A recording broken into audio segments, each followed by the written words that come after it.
Welcome to Conversations with Zaki Baruti, with your host Zaki Baruti. And like always, I want to give a shout out to my biological family. What's happening to the Universal African People's Organization family, what's going on, and to the New Life Evangelistic Center family headed by Reverend Rice. Keep up the great work, and a shout out to our cameraman Bob. On that note, it's going to be another great evening. In studio is a colleague of mine for years and years and years who have been on the forefront of fighting for justice and equality for us as a people and for humanity in general, and that's none other than Jamala Rogers, who wears so many different hats. Currently, or in the past, was head of the Organization for Black Struggle and co-chair of Coalition of Against Police Crimes and Repression. Welcome, Jamala. Welcome. Give me one of these shakes. I know that's right. All right. On that note, it's, first of all, it's good for you being in the seat with me, and I really appreciate you taking time out. Thank you for having me. Jamala, every time I do a show, I always want people to know a little bit about the background of that person that we're, conversation with. So share with our audience, Jamala, where you come from, just wherever you want in your past. So I'm just going to be real brief and say that my heart and soul has always been about justice and fairness, and even as a kid. So the arc that I've been on for the last 50 years probably was predictable. And so coming out of the Black Student Movement, going into the Black Power movement, going into the Black Nationalist movement, and continuing on that continuum, it's always been about how are we going to lift up our people, how are we going to educate them, how are we going to empower them to actually build their own vision for the future, build their own communities.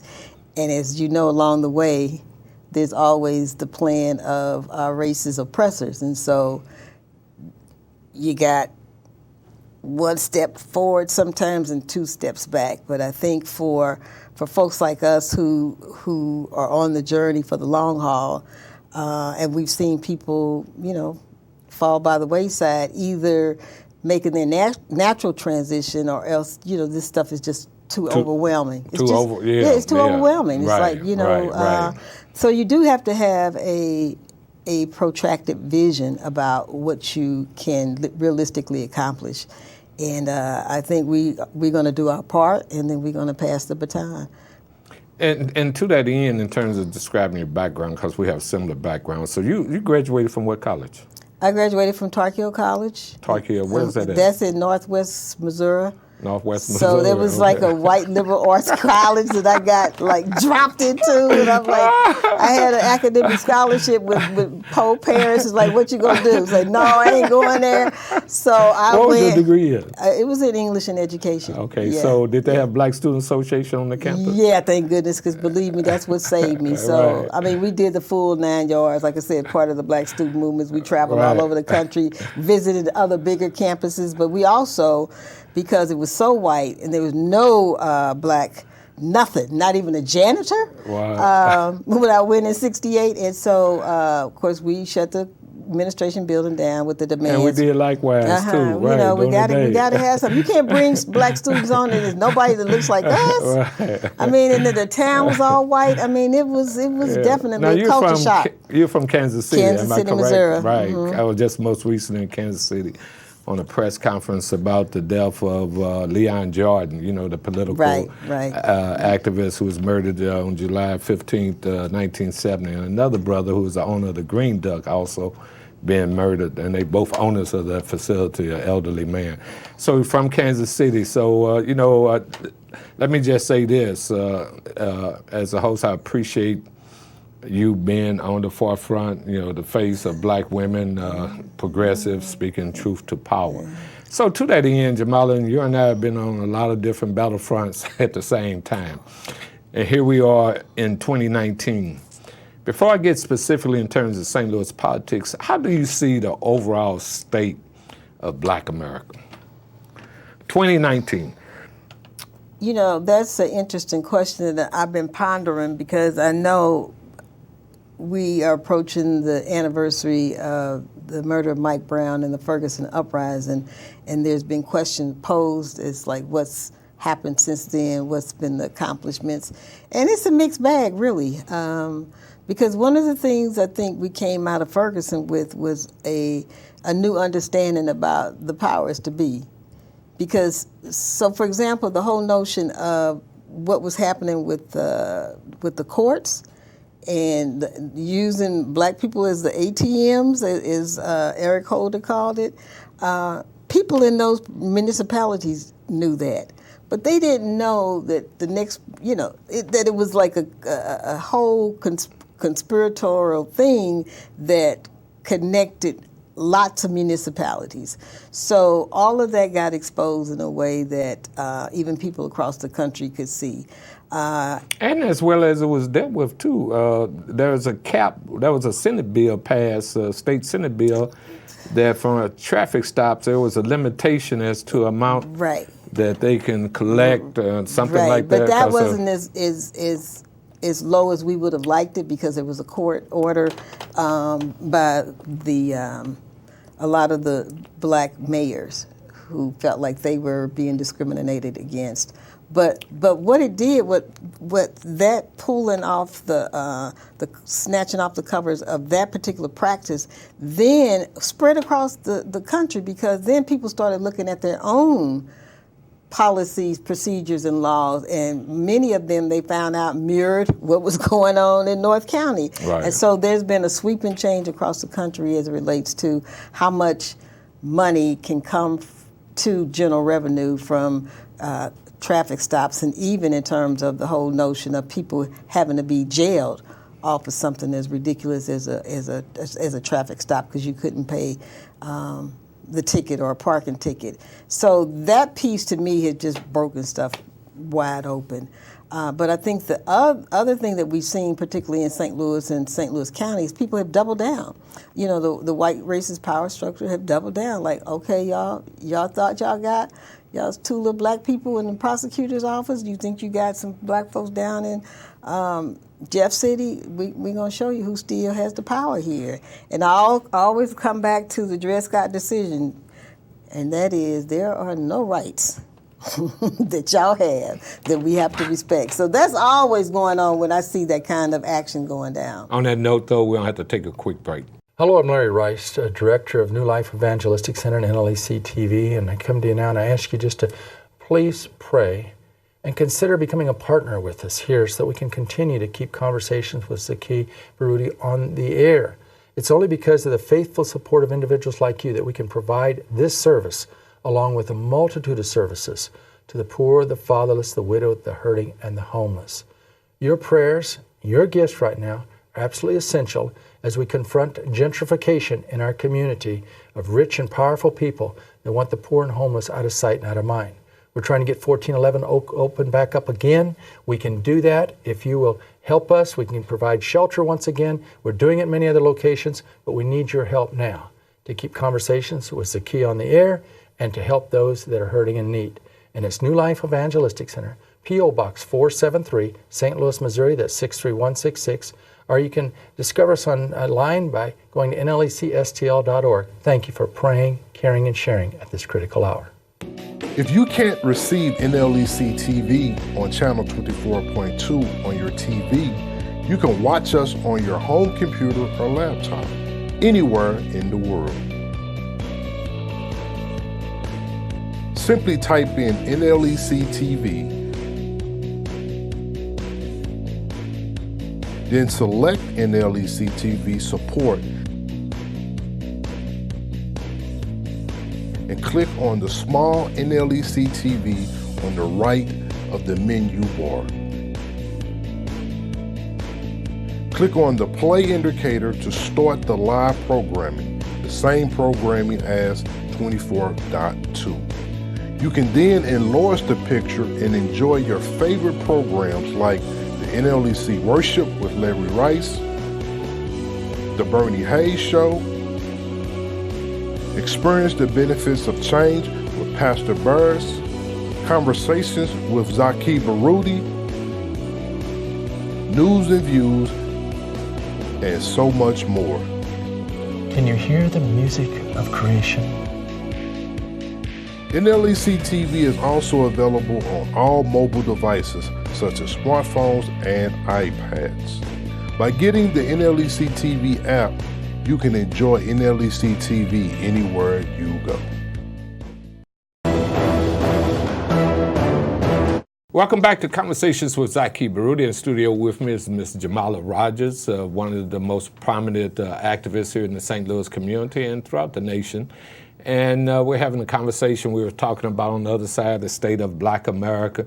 So you're saying it's a mixed bag in terms of It just... is, because I think we've made incredible strides on some things, but then on others, particularly where the real power is, there's just been that resistance. So, but what I like about what I see is that people are no longer as willing to be hoodwinked. And so I when I'm talking to people all over, they're pretty clear on what's going on. Now, they may not be as willing to jump in the fray because they're still trying to figure that part out. But when you hear how they conceptualize power and what's going on, say, even with a Kim Gardner, I was telling somebody yesterday that's part of a national group, I was saying they may not I said there's lots of stuff going on with Kim in this office. I mean, they coming at her with a legal strategy. That's just for the audience, so they are absolutely clear. I always like, as they're educated, they're clear. Miss Kim Gardner is whom and Kim how Gardner she is the historic in St. Louis City prosecutor that we elected in 2016 as part of a reform movement around the courts. I mean, we said no more. And she became the very first. She became the very first African-American prosecutor in the city of St. Louis. And so they've gone after her with knives and machetes. Wait a minute now. They're not going. You're not going to have a group of people go after the first black and a female too. Yeah. And why are they going after her? And who's going after her? So it depends on who you look at to say who's after her. But there's a group of judges who are making her life miserable with a bunch of legal challenges, including she just, escaped indictment by a grand jury last Monday, July 8th, and so we think it really is about her going after Governor Greitens, because the same attorneys that fought for Greitens is the same ones that's coming after Kim. But I think that... And in that she's going after the now resigned Greitens, she was going after him for what reason? Well, obviously there was a charge from a female that he had inappropriately taped her, and so that needed to be prosecuted because it was an invasion of her privacy rights. So she was just doing her duty. She was doing her duty as she's supposed to, and as she told us she would if we elected her. And so, but I think it goes much deeper than that. I just think that if we really understand the power of that office and the power of that position, then we know why she has to be a target. And some of the reforms she's going to make and is making is going to level the playing field. So, for example, the prosecuting attorney can say what goes forward and what doesn't. As it relates to cases, As it relates to cases. So if you come raggedy and you don't have physical evidence, you just want to push something, they can say, no, we don't have enough evidence here to go back and do due diligence and come back.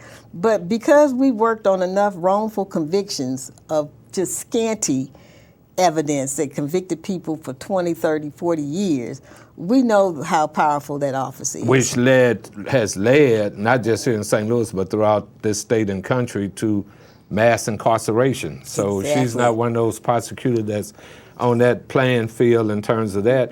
But also I understand the police association, St. Louis Police Association, like you and I were under attack from the former police head, Wangard, that she's been under attack. Yeah, she's definitely been under attack because I think... And why? I think when you look at the role that the police department plays in pursuing arrests, pursuing cases, you have to rely on them that they are credible, they've not concocted witnesses, falsified police reports.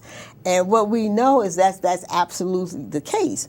But what Kim has done, and this is no different from previous prosecutors, she has an exclusion list of folks who she's not going to take warrants from them. Now, what she did different was that she said, I have an exclusion list. And even after the Plainview project came that exposed all these racist tirades on social media, she again took some of those people who had the most egregious ones and say, I'm adding them to the list. So that's making the police association They're saying, go crazy. how dare you? Right. How dare you? And that goes back to a central point that you had made earlier in terms of the struggle for actual power. Because power determines social policy. It determines who will be impacted about wherever it's going down. So the key question that I think, and you would agree, is that people need to be, we need, as a community, need to be talking about seizing power that impacts us. Is that correct? Absolutely. And so one of the pieces that I'm hoping people understand with her being in the office, and that is the scope of the office and what it actually does. Because I don't think most people know what these offices do. I know folks don't know what their alder people do, because we've talked to them, like, what is an alder person? I don't know. Now, who's your alder person? I don't know. So why is that? I mean, I'm a former educator. I used to teach civics, and that was part of my duty doing that, Do we have a lot of people that go through schools and just be missing it, or why is that? Or is the church? I think it's all of the above, because as you know, and I mentioned church. I mean, does the church, beyond speaking on the spiritual level, do any teaching? Is there an educational? I mean, why are we lacking on the knowledge the basic stuff? Yeah. About. And on that note, we'll have a brief discussion on the flip side of our break. We got to make a break. An epidemic of homelessness is sweeping throughout the United States of America. In city after city, people are ending up on the streets. Now, instead of feeling overwhelmed, as believers, we can do three things. We can give, we can volunteer, and we can pray. We can pray for the homeless refugees that we're finding in one city after another, all over the United States. So many people ending up out on the streets. And the hearts of so many are growing cold at this particular time and indifferent to the need. Jesus said, as oft as you've done it to the least of these, he said, even so you've done it unto me. When's the last time you've prayed for the homeless refugees in the United States of America, appearing in city after city, not only in major cities, but even smaller cities? So many people ending up out on the streets, even in resort areas, places you never think you'd find homeless people, they're there. Jesus said, foxes have holes and birds have nests, but he, the Son of Man, had nowhere to lay his head. Please pray for the refugees. Please pray for the homeless people in America. And pray for those that are on the front lines, the first responders, reaching out through Jesus Christ among the homeless and hurting, whether it's in Springfield or St. Louis. Your prayers and gifts to the New Life Evangelistic Center makes a big difference. It's New Life Evangelistic Center, P.O. Box 473, St. Louis, Missouri, 63166. John 11, verses 25 and 26. I am the resurrection and the life. He who believes in me will live, even though he dies, and whoever lives and believes in me will never die. The oceans of God's love is ready to spill over you. Where there may be ugliness, bitterness, hostility, the beauty of his holiness can spring forth. Experience the invitation to come and be a part of creation at this moment. Breathe in God's goodness and freshness and love, and exhale all that anxiety, that stress, that bitterness. We may be getting older, but we can get better, not bitter.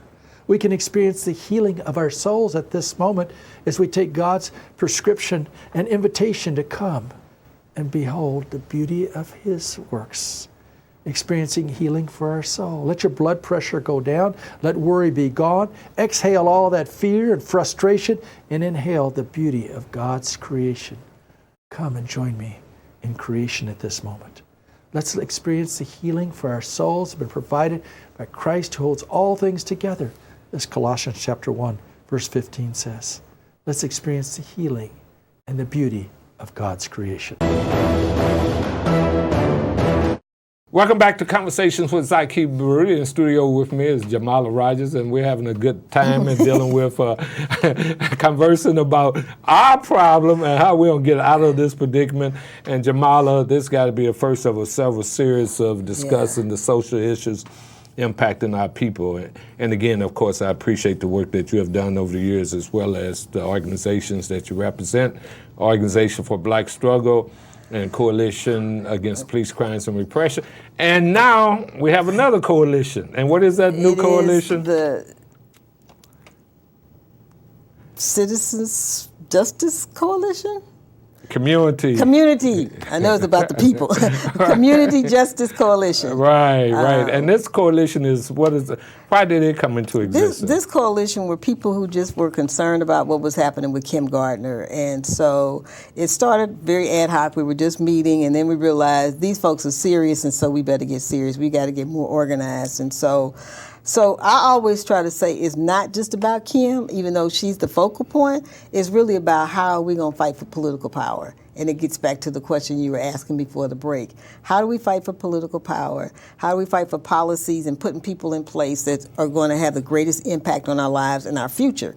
And certainly the office of the prosecutor is one of those offices, and we got to stay focused on that and make sure that she's able to roll out, implement successfully all of the reforms that she's trying to do, including diversion projects and a drug court and that kind of thing. But I think the piece that you always keep coming back to, Zaki, is the education piece. It's like why don't our people know more than what they know? Because I maintain if you in the world and you're just looking around, certain things, whether you want to know them or not, are coming at you, and you're going to say, oh, okay, look at that. But, it's sort of like shut down the people. It's just they're on overload. They're traumatized.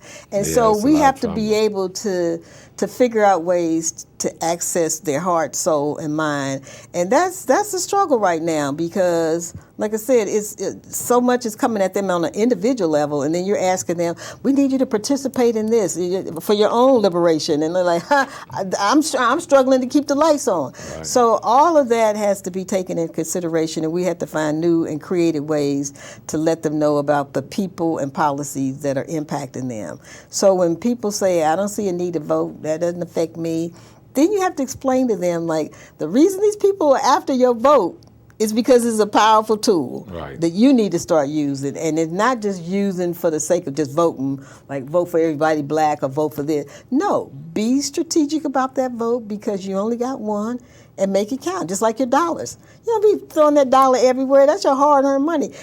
Put it where people have been taking care of you, taking care of our community. You don't need to spread it around the people that have been harming us unless you just have to. But we wasting votes, dollars, time, all of the above. And so it does need to be a massive education project going on all day, all the time. And on that, and dealing with that, going back, and we only got a short few minutes left, identify a couple of the powers to be who are after Kim. I mean, we know the St. Louis Police Association have no love, and they put some caricatures out there really depicting her in a negative manner. Any other power structure? Well, I would say that because Julian Bush, who is a cabinet member and in the city councilor's office, has made himself a party to a suit that against Kim. So he's one of them, and I guess he's at the bidding of people like Ed Dowd and some of these other judges. But I think it's much bigger than them. I think that the whole piece about going after Kim is to teach us, black folks, a lesson about thinking that we can have power. Right. Yeah. And on that note, too, historically here in the St. Louis region, just for the first time ever, we had Kim Gardner as well as we had Wesley Bell in the county. In the St. Louis County. And so that speaks volume, as you had talked earlier about. There's a level of consciousness that is developed, but then translating that consciousness into more action. So on that note, we're going to take another final break, and we'll be right back. I hope you're enjoying the Zaki Baruti Show, and I thank God for each one of you that are praying and working with us to get back into the 1411 Locust Building, one of the greatest acts of discrimination in modern history, as we see a 5-story facility shut down because neighbors didn't want to see those kind of people in the neighborhood, as they refer to them at. Those kind of people, as they refer to them at, are actually individuals that are made in the image of God, who Jesus said, as oft you've done to the least of these, he said, even so you've done it unto me. As you share a gift of $10 or more with the New Life Evangelistic Center, you're not only helping New Life Evangelistic Center to get back into 1411 Locust Street, but you're helping so many of the hurting and the homeless in so many different ways. And as you share your gift, please request your copy of Through the Fire. It tells you the whole story of steps that were taken by the rich and powerful to shut down 1411 Locust. Now we're working to get back in there, and it will happen as you pray, as you get directly involved. So as you share your gift, be sure you ask for a copy of Through the Fire, and know that by giving, caring, and sharing at this time, you're helping so many people that are in need. Hear this, you who trample the needy and do away with the poor of the land. Let justice roll on like a river, righteousness like a never-failing stream. You trample on the poor and force him to give you grain. Therefore, though you have built stone mansions, you will not live in them. Though you have planted lush vineyards, you will not drink their wine. For I know how many are your offenses and how great your sins. You oppress the righteous and take bribes, and you deprive the poor of justice in the courts. Now you can take NLEC TV anywhere as you put the NLEC TV app on your iPhone or mobile device. NLEC TV is an innovative TV station that's on the cutting edge of community service. When you tune in to NLEC TV, you'll discover a television station that has been operated by previously homeless individuals who've received broadcast training through New Life Evangelistic Center's unique on-the-job training program. On NLEC TV, you'll discover wholesome family, community, renewable energy, and inspirational programming. For further information, call 314-436-2424 or go to nlecstl.org. That's nlecstl.org. Welcome back to Conversations with Zaki Baruti. In studio with me for the next couple minutes is Miss Jamala Rogers, pioneer in fighting for social justice for us as a people. Jamala, everybody's listening to us. They said, now I'm motivated by Jamala to really get involved. So if they wanted to get involved, how would they get involved in terms of... So, you know, Zaki, we always say organize, organize, organize, because that's what Brother Kwame told us to do. And that's why you have, you know, UAPO. That's why we have OBS. But we need people to join organizations. One person is powerful, but not near as powerful as many folks. And so, you know, visit our website at www.obs.stl or, you know, call us at 367-5959 to find out what's going on. We got a number of things going on this month and going forward. Next year, Zaki is the 40th anniversary of the Organization for Black Struggle. So there's lots of things that we're going to be doing going forward. So please get involved. If it's not our organization, join some organizations that's helping to move our people's liberation forward. And on that note, a sister brother organization, Universal African People's Organization, you go on our website, www.uapo.org, or call area code 314-833-4151. You heard everybody need to belong to an organization, everybody need to be able to vote, and everybody need to support that button you have on you that says stand with black women. Why is it important to stand with black women? You know, I don't have no problems with that. I think, and ironically, this is the button that Planned Parenthood has put out around the attacks on reproductive justice and reproductive rights, but I thought it's appropriate because black women seem to be under attack everywhere. The squad, Yeah. So I'm wearing my button like to cover all the areas. But yeah, and just for, we only got 1 minute left for folks who may not know who the squad is, real quick. And I gotta have you back. We got much more to discuss. No, we want to tell you need to like Google the squad. I can't say it in 30 seconds or less. Okay, so yeah, Google the squad, and then all you can do is say, Google your president's attack on the squad, and the 4 women will come up. Our dear president, our great president. Yeah. On that note, Jamala, has really been, I truly have enjoyed your presence here. And again, I tell the audience, join an organization. Make sure you vote at every election. And may God bless each and every one of you. do the right thing, get involved. Do the right thing, get involved. On that note, you've been listening to Conversations with Zaki Baruti.